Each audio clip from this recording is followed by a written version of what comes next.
My first job in Britain was at a school where I was classed as the SATS booster teacher, the SATS being the national curriculum test that they have in the UK. And my job pretty much was to withdraw groups of children, and these were children who were in Year 2, so they hadn't even sat an exam before. And most of these children were 7 to 8 years old, and I would withdraw them and teach them the test pretty much. As a whole school, the staff in particular felt that so much rested on this one test, even from the really younger grades.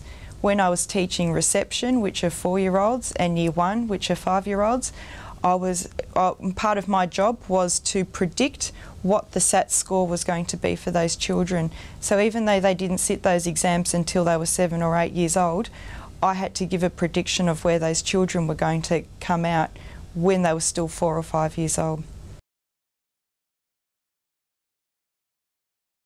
As the test time came near, the teachers felt that this very crowded curriculum, things had to go just to get ready for the test. So these teachers were very dedicated teachers, really trying hard to give the students a balance, but they said there's just no way around it. Like, they felt that pressure of having to perform well. Schools weren't ranked just according to national results, they were also categorised into boroughs or learning education authorities, and we are compared to the local schools. So if you know that you're trying really hard to come out of a bad situation, and you're really making improvements in the school, but your school is still ranked at the bottom or near the bottom of the ladder, I mean, that's just devastating. It's devastating to the teachers, it's devastating to the parents, and if the children are old enough to understand, they think, well, you know, we tried our best and this is where our school ends up. If a school's not performing well and they get ranked poorly, it just ruins the reputation of that school. It can take an instant for a school to lose a good name, and it can take years and years to rebuild that good name.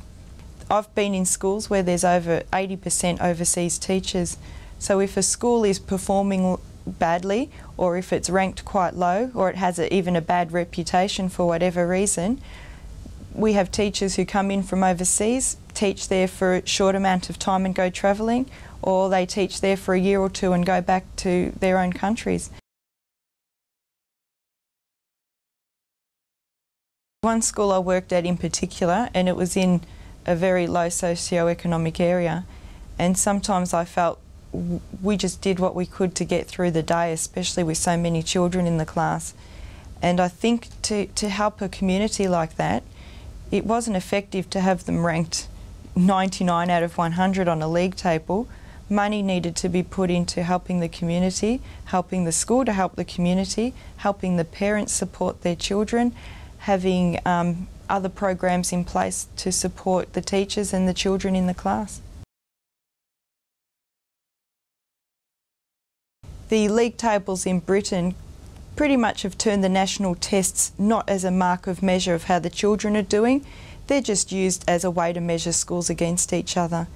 Now, if we were to adopt that system and use that system here, we would use our NAPLAN results not to highlight children who need the help, not to highlight areas within a school that needs support or improvement. It would just become a competition, and that would be it. It would be us competing with other schools, trying to get the enrolments, trying to win parents over, and then that has nothing to do with the well-being of the children or the whole education approach of the child.